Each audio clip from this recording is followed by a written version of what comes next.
what is the essential difference between what I'm doing in Scientology and other people? Is it because I'm brighter? No. Is it because I know more? No. There's really only one thing, is I recognize that it's my job. I recognize anybody has this job. You see, anybody has this job. And there was this great big pair of boots, and they were sitting right in the middle of this universe, and they were awfully big boots, and you could get down amongst them with telescopes. You could look the length and breadth of them and find absolutely nothing inhabiting them. And it says in these boots, it just simply said, these are the boots which go down a road which leads out of this joint. Other people have been diving spaceships through them and playing hopscotch in them and so on when they ever did see them and so on. They're sitting right there. They sat on the doorstep of every door that has ever been covered with crepe. They sat on the doorstep of every bank that ever reneged on a pledged agreement or refused a loan to somebody who was desperate. They sat on the doorstep of every church which itself was pretending to take vast responsibility. They fell across every single boulevard and progress that man ever thought he could make.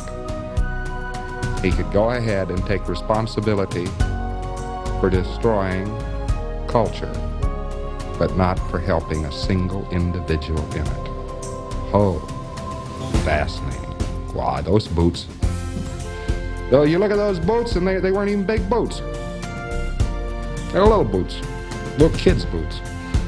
Wasn't anything to them. What'd you do?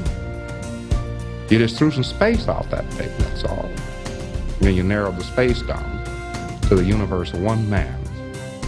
You found out he was a highly representative man, and then you took a look. The boots were very wearable. And they're very, very simple boots.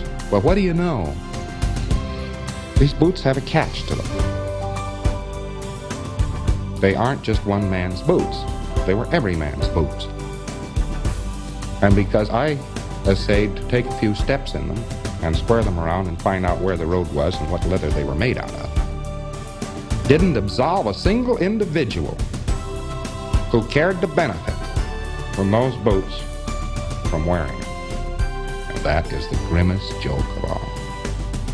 A person has to come up the scale so that he can take responsibility for himself and all of his fellows and the whole cockeyed condemned universe before he can walk down that road out. And the difference between the pre-clear that has to be chained down to have the boots put on him and me is I never wanted to be a slave, and I never had to be. That's all. I never agreed.